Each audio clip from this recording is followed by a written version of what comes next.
Salam, hər vaxtınız xeyir olsun dəyərli abituriyentlər. Bugün sizlər üçün Güvən Nəşriyyatının 6 aprel 2025-ci ildə 11-ci siniflər üçün təşkil etdiyi sınaq nömrə 8-ci izahını təqdim edəcəm. Birinci test izahına başlayaq. İlnarı gölü üçün doğru xüsusiyyətləri müəyyən edin. İlnarı gölü Finlandiyada olan axarlı göllərdən biridir, yəni şirin sulu göldür. Buzlaq tektonik mənşəli göllərdən hesab edilir. Bir də yazılıb ki, Sayma gölünün yerləşdiyi ölkənin ərazisindədir. Sayma gölü də Finlandiyadadır, o yüzden bir doğrudur. Davam edək. 2-də yazıb ki, Hind okeanı hövzəsinə aiddir. İlnarı gölü Atlantik okean hövzəsinə aiddir. Yəni, oradan başlayan çaylar Baltik dənizə tökülür. Baltik də Atlantik okean hövzə hesab edilir. Yanlışdır bu. 3-də axarsız göldür. Yanlışdır. Axarlı şirin su göldür. 4-də aid olduğu ölkə 2 işıqlanma qurşağında yerləşir. Bu da doğrudur. Şimal qütb dairəsi 66.5 şimal enliyi ilə Finlandiya kəsir. O yüzden də həm şimal qütb işıqlanma, həm də şimal mülayim işıqlanma qurşağında yerləşir. Axarlıdır, yəni şirin suludur. Bu da doğrudur. Buna uyğun 1, 4, 5 A variantı doğrudur. 6-da şimal dənizin stoplayıcı hövzəsində yerləşir. Doğru deyil. Hansı ki Baltik dənizə töküldüyünə görə Baltik okean hövzəsinə aid ediləcək. Davam edirik. 62-yə baxırıq. Daxili axarsız hövzənin çaylarını müəyyən edin deyir. Daxili axarsız hövzə deyəndə yoldaşlar, hər hansı bir dünya okeanından əlaqəsi olmayan ya gölə ya da hər hansı bir səhrada quruyaraq kör mənsəbli çayları biz seçməliyik. Bir də yazılıb ki, İordan çayı. Bu doğrudur, çünki ölü dənizə tökülür. Adında dəniz ifadəsi olsa da Xəzər, Aral kimi ölü də göldür və axarsız bir göldür. İsrail və İordan sərhədində yerləşir. Davam edirik. 2-də Qaşqadərya yazılıb. Amudəryanın qoludur. Amudərya isə Aral dənizə tökülür. Yenə də bildirdiyim kimi dəniz desək də Aral da göldür. Mərkəzi Asiyadakı bu çay da daxili axarsız hövzə hesab edilir. Yana çayı isə Laptevlər dənizə tökülür. Bu isə Şimal Buzlu Okean hövzəsi hesab edilir. Davam edirik. Kolima isə Şərqi Sibir dənizə tökülür. O da Yana çayı kimi Şimal Buzlu Okean hövzəsinə aid ediləcək. Tarım çayı Mərkəzi Asiyada Tərkləməkən səhrasında axaraq buxarlanıb kör mənsəbli daxili axarsız hövzə hesab edən çaylardandır. Doğrudur. Qızıl İrmaq bu isə Türkiyə ərazisindən Qara dənizə tökülən çaydır. Qara dəniz isə Atlantik okean hövzəsinə aid edilir. Doğru cavab 1, 2 və 5. Buna uyğun B variantı. Test 63-ə baxaq. Hindçin yarımadasının sahillərini yuyan su hövzələrindən deyildir. Gəlin ilk öncə soldakı xəritədə Asiya məxsus olan Hindçin yarımadasının ərazisi ilə tanış olaq. Təqribən buradan və bu hissəni bu şəkildə ayırsaq, bu ərazi Hindçin yarımasıdır. Hindçin yarımadasını qeyd etdik. Və onun sahillərini yumayan qeyd edilib. A-da Cənubi Çin dənizi. Bir qədər uzaqlaşdırsaq, Cənubi Çin dənizi elə buradır. Deməli, bu yuyur. B-də Bengal körfəzi. Bengal körfəzi gördüyünüz bu hissədir və əlbəttə ki, o da yuyur. C-də Andaman dənizi qeyd edilib. Andaman dənizi bu hissədir və əlbəttə ki, Andaman dənizi də onun sahillərini yuyacaq. D-də Siam körfəzi qeyd edilib. Siam körfəzi buradadır. Siam körfəzi də deməli sahillərini yuyur. Doğru cavab Y variantıdır. Sulu dəniz Hindçin yarımadasının sahillərini yumur. Çünki sulu dənizi bu hissədədir. Qeyd edək. Sulu. Hindçin yarımadasının sahilini yumayan Y variantıdır.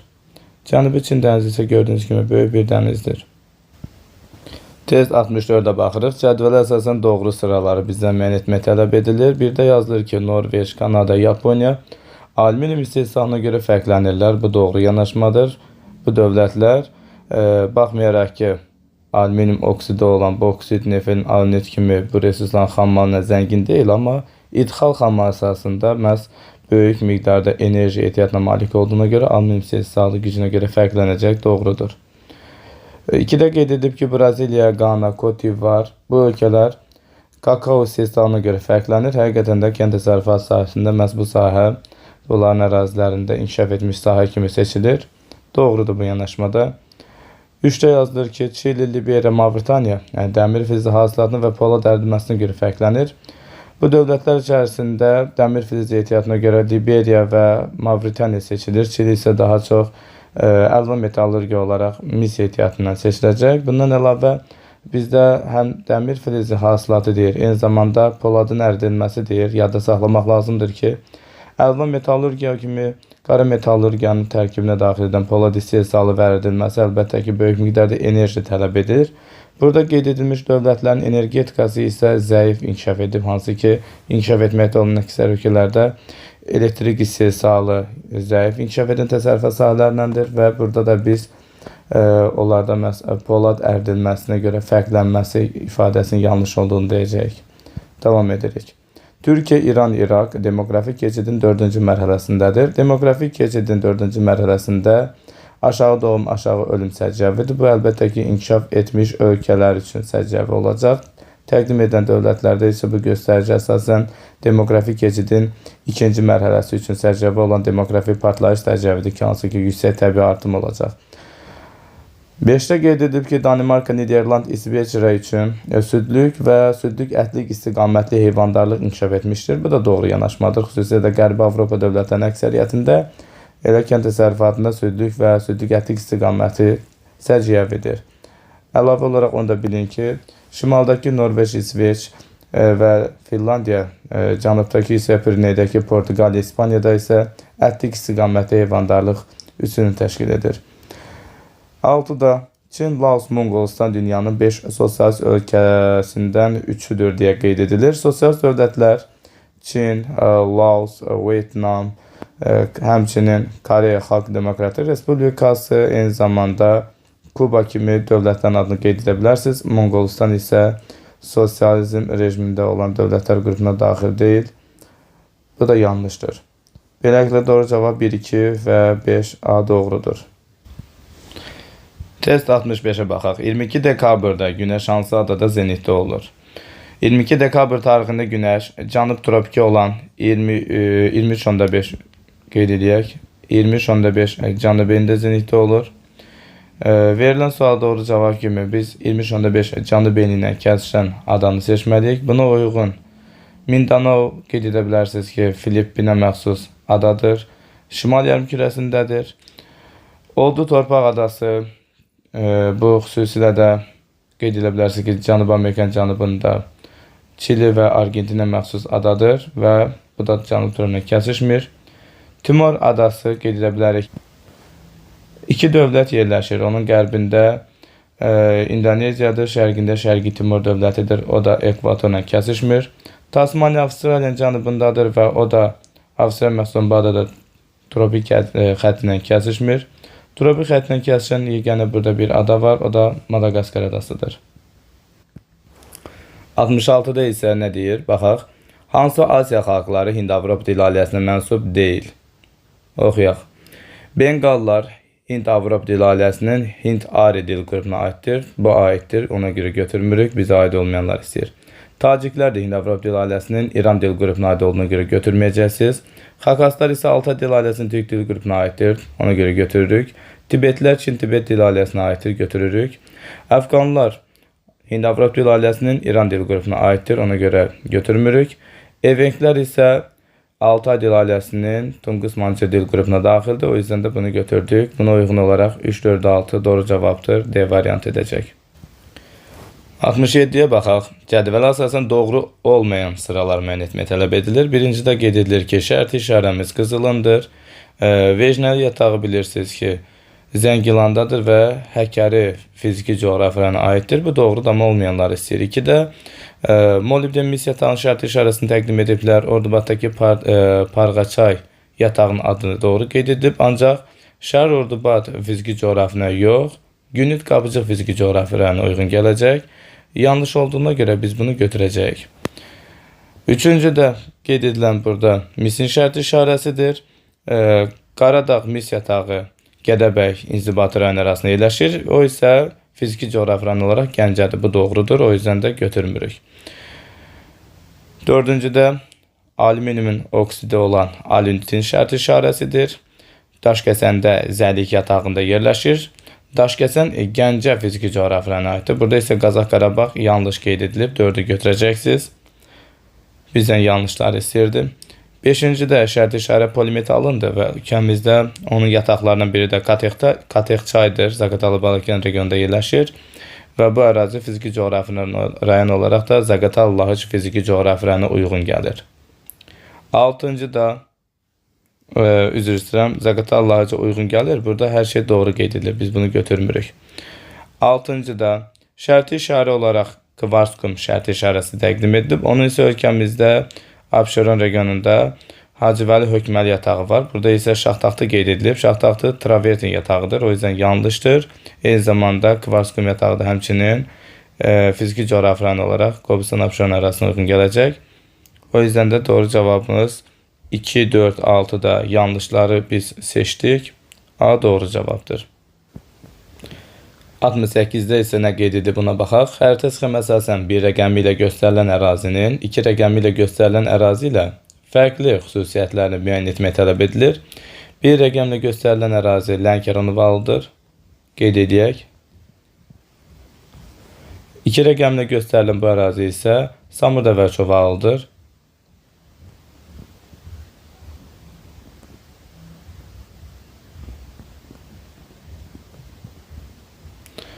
İndi isə onlara dair olan variantlara baxaq. A-da qeyd edilir ki, yağıntıların əsas hissəsi ilin soyuq dövründə düşür. Bu hər ikisi üçün ortaqdır. Belə ki, Lənkəran ovalında yayı quraq keçən mülayim isti iqlimdə ilin soyuq dövründə düşəcək. İki rəqəmlə göstərilən bu ərazi bildirəcəksiniz ki, qışı mülayim keçən yarımsəhra quru çöldür, yay ayları quraq keçir, az miqdarda yağıntı ilin əsasən soyuq dövründə təsadüf edir. Ortaq yanaşmadır bu. B-də qeyd edilir ki, mülayim isti iqlim tipində yerləşir. Məhz bu doğru cavabımızdır. Həqiqətən bu ifadə Lənkəran ovalığı üçün sərcəvdir bir rəqəmlə uyğun olaraq. Belə ki, təqdim edilən Lənkəran ovalığında bu ərazidə siz məhz yayı quraq keçən mülayim isti iqlim görəcəksiniz. İki rəqəmdə isə yarımsəhra quru çöldür, qışı mülayim keçən. 3-də tektonik çökmə zonda yerləşməsi doğrudur. Belə ki, bir rəqəmi Kürdağ arası çökmə zonasına aiddir. İki rəqəmi isə Ön Qafqaz çökmə tektonik zonasına aiddir. D-də qeyd edilir ki, düzən meşə landşaftı yayılmışdır. Lənkəranda da interozonal landşaftı olan düzən meşə landşaftını görərək Samurdəvəç ovan xüsusilə də şimal hissəsində bu ərazidə şollar düzündə biz elə düzən meşə landşaftını görə bilərik. Bu da doğru yanaşmada ortaq cəhətdir. Dördüncüdə dördüncü dövr, daha doğrusu Y variantında dördüncü dövr çöküntülərinə rast gəlinir. Hər iki təqdim edilən ərazi, fərqləndirilmiş göstərilən ərazi ovalıqlardır və bu ərazilərdə 4-cü çökmə suxurlarından örtülü olur. Bu da doğrudur, ortaqdır. 69 nömrəli test tapşırığında Xalxal və Bum mineral bulaqları hansı fiziki coğrafi vilayətə yerləşir deyə soruşulur. Xalxal Oğuzda, Bum isə Qəbələdədir. Bunlar isə Böyük Qafqaz qalxma zonasında müvafiq olaraq Zaqatala Lahıc fiziki coğrafi ərazisinə uyğun gəlir. 70 nömrəli test tapşırığında nə yazıb baxaq. Samur Yalama Milli Parkının yerləşdiyi inzibati rayonun Bəsidçay Qorunun yerləşdiyi inzibati rayondan fərqli xüsusiyyətlərini bizdən istəyir. Samur Yalama Milli Parkı Xaçmaz ərazisindədir. Bəsidçay Qoruğu isə Zəngilan ərazisindədir. Beləliklə, Xaçmazı Zəngilandan fərqləndirən ifadələri istəyir. Xaçmaza aid olanları istəyir. Xəzər sahil mövqeyə malikdir, doğrudur. Həqiqətən Xaçmazın çıxışı var, Zəngilan isə Xəzər sahilində deyil. Çayları Xəzər dəniz hövzəsinə aiddir. Bu bizim ölkəmizin bütün inzibati rayonları üçün sərcəvdir. Çünki ya birbaşa ya da Kür hövzəsi vasitəsilə gedir, Xəzərə qovuşur. Yalnız tektonik çökmə zonasında yerləşir. Məhz bu ifadədə Xaçmaza aiddir. Zəngilanın bir hissəsi isə Kiçik Qafqaz tektonik qalxmasına aiddir. Xaçmazda isə bir hissə, bütöv hissə Ön Qafqaz çökmə zonasına aiddir. Davam edirik. 4-də meşə landşaftı yayılıb, hər ikisində Xaçmazda düzən meşə, Zəngilan isə dağlıq hissəsi məhz Kiçik Qafqaz dağ meşələrinə uyğun gəlir. Yarımsəhra və quru çöl iqlimi yayılmışdır, hər ikisində rast gəlinir. Bu da ortaq cəhətdir. O yüzden də Xaçmazı Zəngilandan fərqləndirən Y variantıdır. 71-ə baxaq. Maşın qayırma məhsullarının istehsalında rolu daha çox olan inkişaf etməkdə olan ölkələr. Əlbəttə ki, maşın qarma sənayesi ölkənin iqtisadi gücünü əks etdirir. Bu sahədə Çin xüsusilə seçilir, hətta dünyanın inkişaf etmiş ölkələrini də qabaqlayır. Liviya isə bu sahədə fərqlənmir. Argentina yeni sənaye ölkələri olaraq bu sahədə fərqlənir. Kamboca bu sahədə olduqca geri qalan ölkələrdəndir. Braziliya da əsas ölkələr qrupuna daxildir və onların da əlbəttə ki, böyük emal sənayesi inkişaf etmişdir.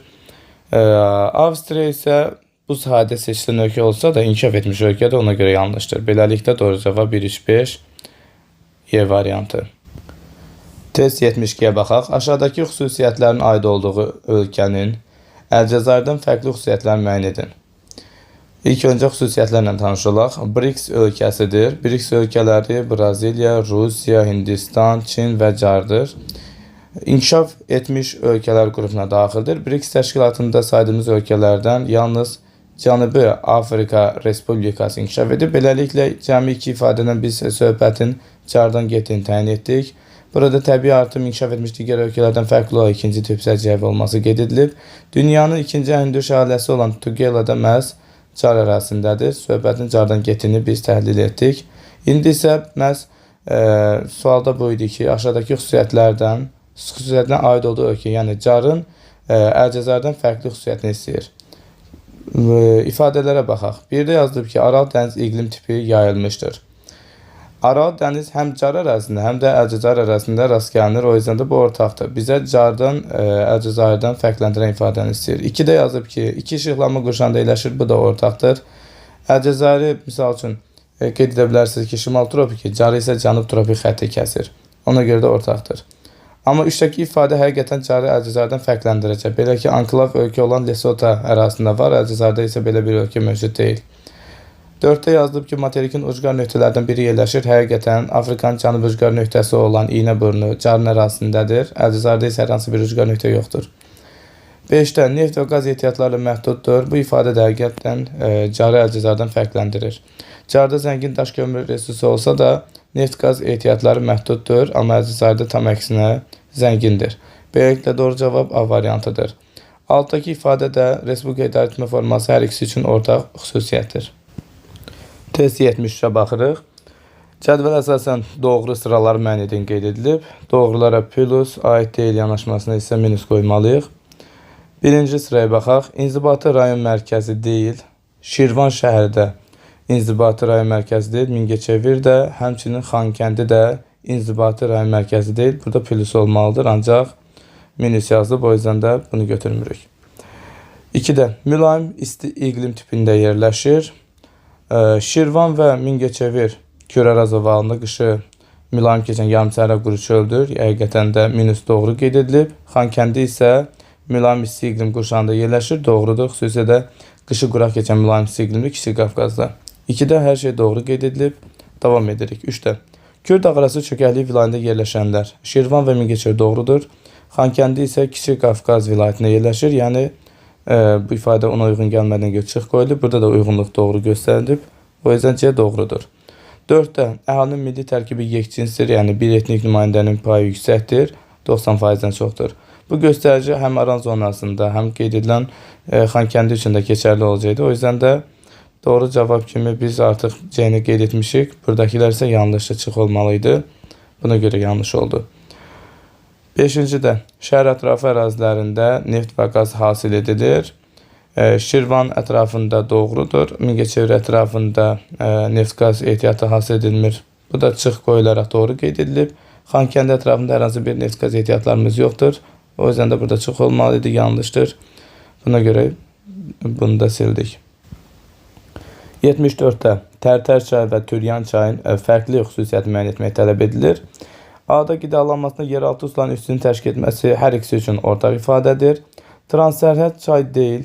Transsərhəd 2 və daha artıq ölkənin bir çay hövzəsinə istifadə edilməsinə deyilir. Yəni hər iki çay yalnız ölkəmizin ərazisindən axdığına görə transsərhəd çay hesab edilməyəcək. Bu da doğrudur, ortaqdır. Mənsəbində yarımsəhra quru çöl iqlim tipi yayılmışdır. Hər iki çay Kürün qoludur. Tərtər çay Kürün sağ, Türyan çay Kürün sol qoludur və Kür-Araz ovalında kürə töküldüyünə görə burada qışı mülayim keçən yarımsəhra quru çöldür. Bu da ortaqdır.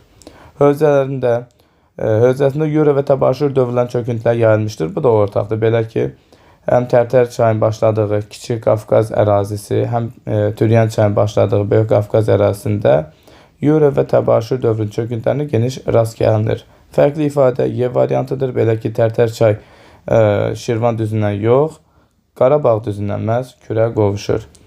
Şirvan düzündə kürə tökülən isə Türyan çaya aiddir bu ifadə.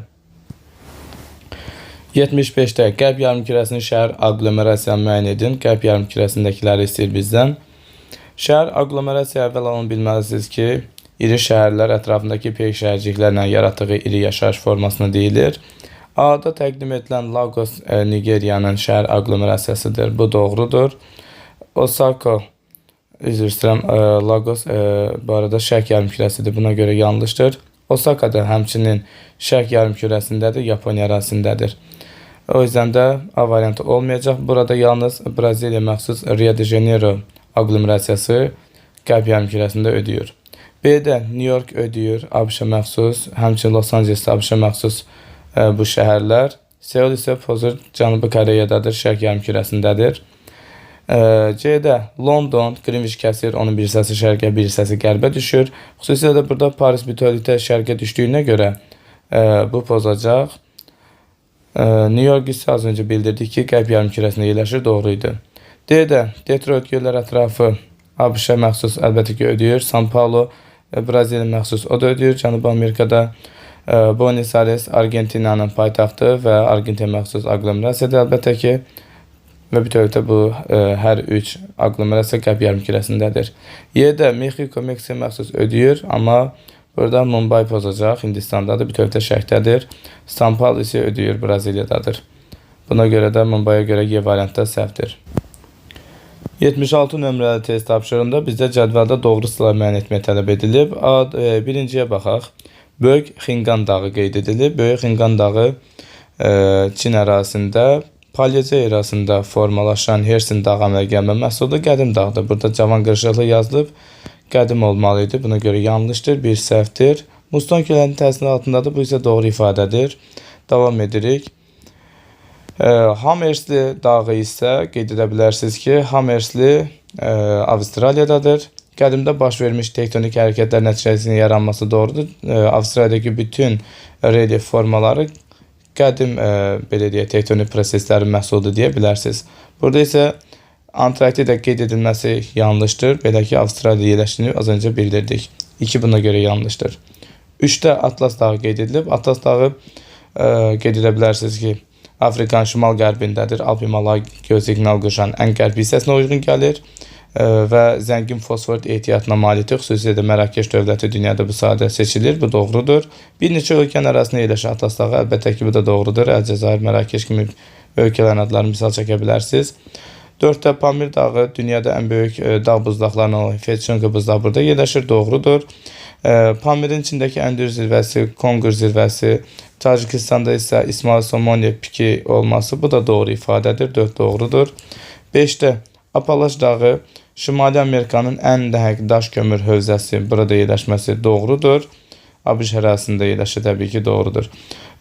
B-də yazılıb ki, mülayim və subtropik iqlim qurşaqlarında yerləşir, bu da doğrudur. Şimal mülayim, cənubi isə subtropik iqlim qurşağında yerləşməsi doğru yanaşmadır.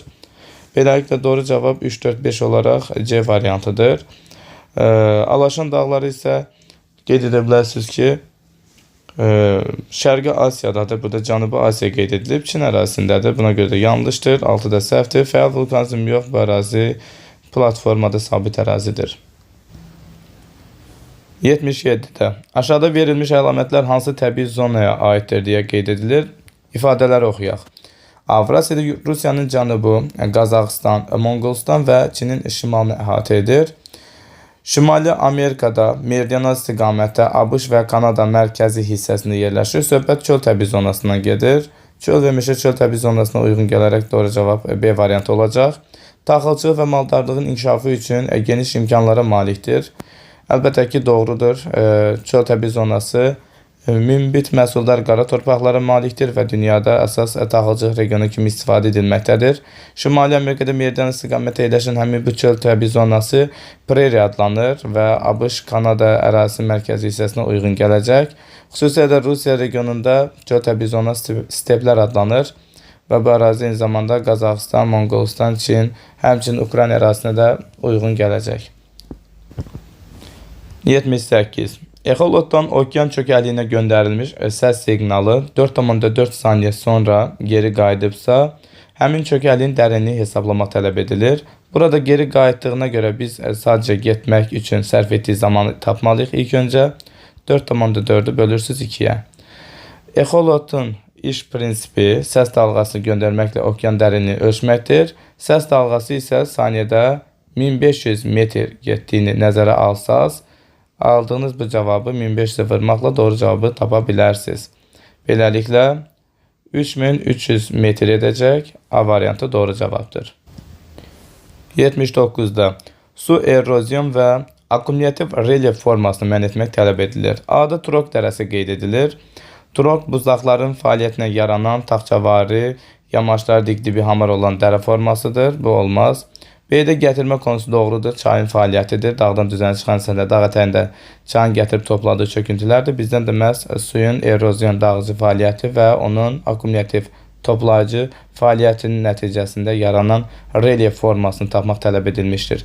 C-də duyun qeyd edilib. Duyun səhradakı qum tirələrin növüdür. Duyun barxanlar səhralar üçün səciyyəvidir. Onu isə külək yaradacaq, küləyin fəaliyyətinə nümunədir. Həmçinin D-dəki barxan da az öncə qeyd etdik. Sirklər də A variantında qeyd etdiyimiz buzlağın məhsuludur. Belə ki, Trok dərələri, karlar, sirklər, Morentre təpələri buzlaqların fəaliyyətlərinə nümunədir. 80-də Avrasiyada yerləşən səhralara aid deyil deyə qeyd edilib. Tar səhrası Hindistan-Pakistan səhrasında da doğrudur. Bizə aid olmayan sir. Arav İsraildədir, bu da doğrudur. Gobi, Monqolistan, Çin ərazisinə uyğun gəlir. Bu da doğrudur. Kalahari isə Afrikanın cənubunda, Car, Botswana, Namibiya kimi dövlətlərin ərazisində yerləşir. Sahəsi 2,5 milyon kvadrat kilometrdir. Dünyada ən çox qumun toplandığı səhradır, hansı ki qumun qalınlığı 60 metrə çatır. Qaraqum səhrası isə o da Avrasiyada yerləşir. Türkmənistan ərazisi, qismən də Özbəkistan ərazisinə uyğun gəlir. Turan ovalığında, Mərkəzi Asiyada yerləşir. 81'ə baxırıq. Nisbi rütubəti 75% olan 1 kubmetr havanın su buxarı ilə doyma həddinin 30 qram olduğunu nəzərə alaraq mütləq rütubətli hesablamaq tələb edilir. Mütləq rütubətlik 1 kubmetr havada olan su buxarın qramla miqdarıdır. Bizə təqdim edilən bu məsələdə nisbi rütubəti 75%dir və 1 kubmetr maksimum tutum 30 qramdır. O zaman yazırıq ki 30 qram bu verilən şərtə görə 100%dir. Yəni doyma həddi isə həmin bu havanın maksimum tutumudur 100%dir. Nisbi rütubəti isə faizin altına yazırıq 75%. Yəni bu havanın 75% dolub. Buna da x qram qoyuruq. Cavabımız elə x eləyəcək. Buradan da x-i tapanda 30'u 75'e vurursunuz. Düz mütənasibli çarpaz vurursunuz və 100'e bölürsünüz. Bu da eləyəcək 22,5 qram. Beləliklə doğru cavab üzr istəyirəm 22,5 qram olacaq. Yəni C variantı. Bunu daha aydın başa düşmək üçün belə bir sxem quracağım. Belə ki 30 qramlıq bir qab düşünün. Bunun 75%'i dolub deyir. Bu zaman qabın içində neçə qram mütləq suyun olduğunu soruşur. Əlbəttə ki 30 qramı 100% götürürsünüz. X qrama da 75% qoyub həll eləsəz, buradan qabın içində 22,5 qram su buxarının olduğunu tapa bilərdiniz. Davam edək. 82'ye diqqət edək. Xəritə sxemi əsasən hansı bəndin doğru olmadığını müəyyən etmək tələb edilir. A-da qeyd edilən ölkələrin rəqəmlərinə baxaq. 1 və 7'dir. Geotermal elektrik stansiyaları fəaliyyət göstərir. Bir rəqəmlə uyğun olan ölkə İslandiyadır. 7 isə İtaliyadır. Hər ikisində geotermal enerji mənbələrindən fəaliyyət göstərən stansiyalar mövcuddur. Əlbəttə ki, bu doğrudur. Bizdən olmayan istəyir. B-də 2 və 3. 2 və 3'ə baxaq. Hansı ölkələrdir? 2 Portuqaliya, 3 isə İspaniyadır. Əhalisinin çoxu Roman dil qrupuna mənsubdur. Doğrudur. Roman dil qrupunun tərkibində Portuqal, İspan, İtalyan, Roman, Moldovan xalqlarını qeyd edə bilərdiniz. Davam edək. C-də 8 və 10. Baxaq görə hansı ölkələrdir? Polşa və Ukraynadır. Və burada iri kartof istehsalçılardır. Bu da doğrudur. Şərqi Avropa regionunda xüsusilə də adlar çəkilən bu dövlətlər, həmçinin Belarus və s. bunlar iri kartof kətan istehsalçılar kimi seçiləcək, doğrudur. D-də qeyd edilən 4 və 5-ə baxaq. 4 Belçikadır, 5 isə Avstriyadır. Federativ respublikalardır deyir.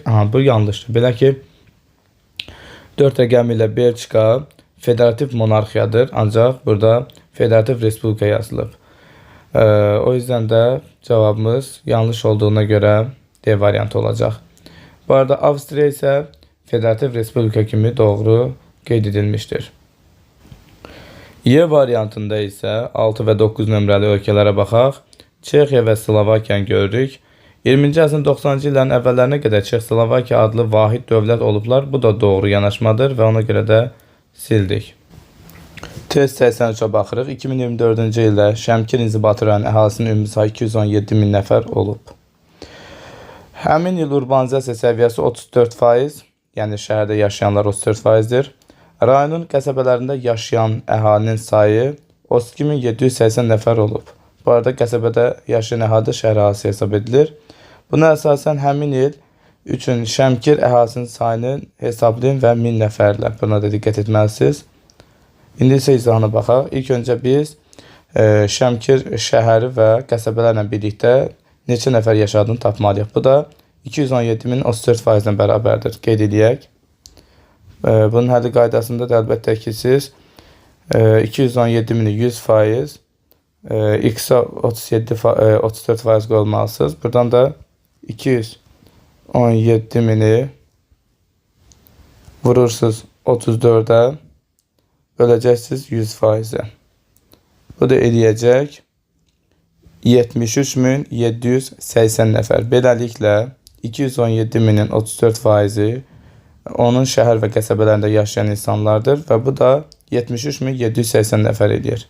Daha sonra bu qədər əhalinin qəsəbədə yaşayan sayı 32.780-dirsə, şəhərin özündə neçə nəfər yaşır? Onu da belə tapa bilərik ki, ümumidən 32.780-i çıxarsınız.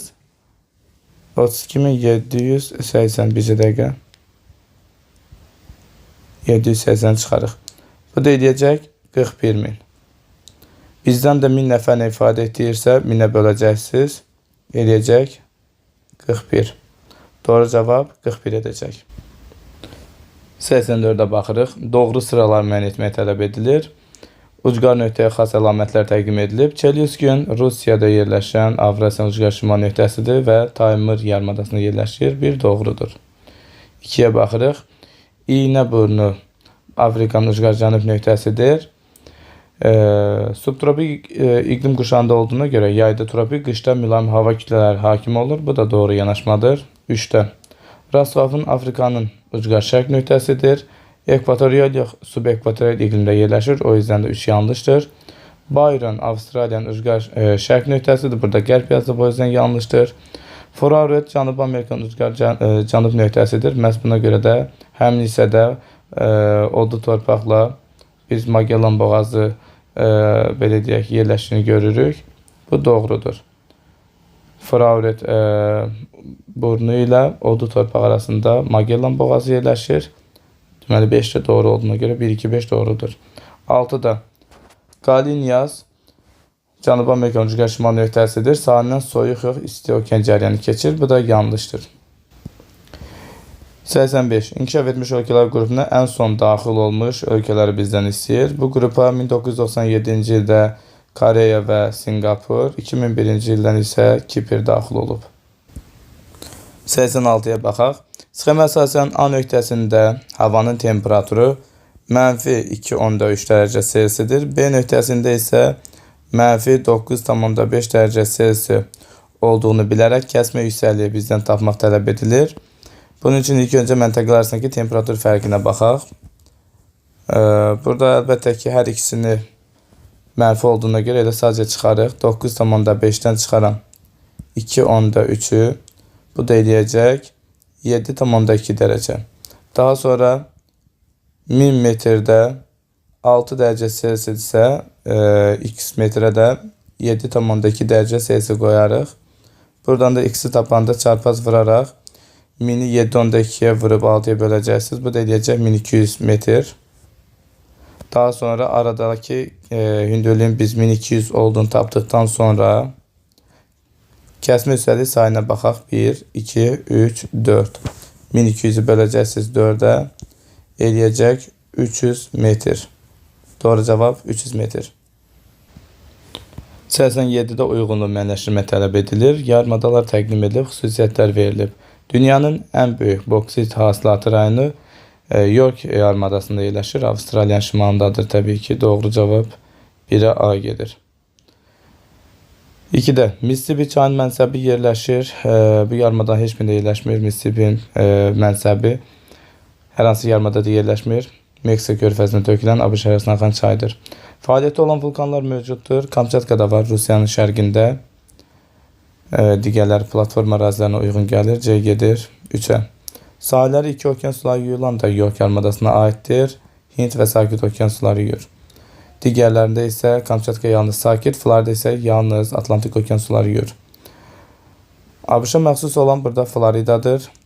York Avstraliya, Kamçatka isə Rusiya, Florida isə dediyimiz kimi ABŞ-a məxsusdur. Doğru cavab bu şəkildədir. İstəyərsə ilə sizləri tanış edək. Deməli, burada nə təqdim edilib? Coğrafi uzunluğu 80 dərəcə qərb uzunluğu olan okyan sahilindəki A məntəqəsindən hərəkətə başlayan səyyah, şərq istiqamətində hərəkət edərək uca dağları aşmış və müəyyən müddət sonra B məntəqəsinə çatmışdır. Ona məlum idi ki, hərəkət etdiyi coğrafi enlikdə il ərzində gecə və gündüzün uzunluğu bərabər olur. Gecə gündüz ekvatorda bərabər olur il boyu. Səyyah müəyyən etdi ki, çatdığı məntəqənin coğrafi uzunluğu 51 qərb uzunluğudur. Deməli, ekvator boyunca 80 qərbdən 51 qərbə doğru, şərqə doğru bu şəkildə hərəkət edib. Şərq istiqamətində. Burada materikin ən böyük çayının mənsəbi söhbət Amazon çayından gedir, mənsəbi yerləşir. Birinci tapşırığa başlayaq. Səyyahın hərəkət etdiyi materiki birinci qeyd etməlisiniz. Söhbət Cənubi Amerikadan gedir. Çünki ekvatorla kəsişən 80 qərb 51 qərb uzunluğu elə bu materikin koordinatlarıdır. A və B məntəqələrin hansı okyan sahilində yerləşdiyini, belə ki, burada sxem təşkil edirəm sizin üçün. Bu Greenwich meridianı olsun. Əvvəlcə A məntəqəsi 80 dərəcə qərb uzunluğundadır. B məntəqəsi isə 51 dərəcə qərb uzunluğunda yerləşir və bunlar ekvator üzərində yerləşir. A məntəqəsi və B məntəqəsini qeyd elədik. Və okyanlar olaraq A məntəqəsi 80 qərb Sakit okeana məxsus olan ərazidir. B məntəqəsi isə Cənubi Amerikanın şərqinə uyğun gələcək, yəni Atlantik okeanı. Qət olunan məsafəni kilometrlə tapmaq tələb edilir. Əvvəla bunlar arasındakı coğrafi uzunluğa baxaq. Hər ikisi Greenwichdən eyni istiqamətdədir, çıxırsınız. Arada 29 dərəcəlik coğrafi uzunluq fərqi var, 80-dən 51 çıxaraq. Və ekvatorda 1 dərəcənin 111 olduğunu bilərək siz 29-u vuracaqsınız 111-ə. Bu da eləyəcək 3219 kilometr. Bunu da qeyd eləyək bura. Burada cavab kartınızda həllini də qeyd eləyin. İlk öncə 80 çıxılsın 51 yazırsınız. Bu da eləyir 29. Daha sonra 29 vurulsun 111 eləyir 3219. Siz bu arada 111,4'e vuraraq ona uyğun cavab yazmışsınızsa o da doğrudur. Daha dəqiqdir hətta. 89'da səyyahın aşdığı uca dağların, söhbət Ant dağından gedir. Mənsəbinə çatdığı çayın, Amazondan gedir. Və bu çayın ən uzun sol qolu isə Rio Negro çayıdır. Qeyd edək. Xüsusilə də Rio Negro Amazon çayına tökülən zaman tərkibində qarışıqlıqlar olmasına əlaqədar olaraq uzun müddət onun suyu Amazona qarışmır. Cavab kartında bu şəkildə qeyd etməliydiniz. Bizdən bunları bu şəkildə yazmaq tələb edilmişdir. Növbəti 90 nömrəli testə baxaq. A və B məntəqələrinin yerləşdikləri saat qurşaqlarını bu birinci xanada müvafiq tapıb yazacaqsınız. Bu arada cavab kartında daha böyük həcmdə verilir. Siz həlli ilə yazmalısınız. Və materikin ən böyük çayının mənsəbinin yerləşdiyi ölkənin adını müvafiq qeyd etmək tələb edilmişdir. İlk öncə biz yuxarıda verilən coğrafi uzunluqları xatırlayaq. 80 qərb və 51 qərb uzunluqları. A məntəqəsi üçün burada yazıram. 80 dərəcə qərb uzunluğu. Bunu hansı saat qurşağında yerləşdirilirsə burada yazaq. Siz əlbəttə ki 80-i meridianı bölürsünüz 15-ə. 5 dəfə 75. Qalığımız 5. 7 onda 5-dən kiçik olduğuna görə cavab olduğu kimi qalır. Qərb olanda isə biz sonda cavabı 24-dən çıxırıq. Bu da edir 19. Yəni burada bu şəkildə qeyd etməlisiniz.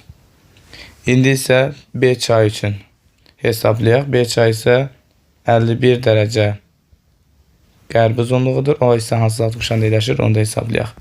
51-i yenə gedişat eynidir. 15-ə bölürsünüz. 3 dəfə 45 edir. Qalıq 6 da yenə 7 onda 5-dən kiçik olduğuna görə cavab olduğu kimi qalır. Şərq olsaydı cavab 3-cü saat qurşağı olardı.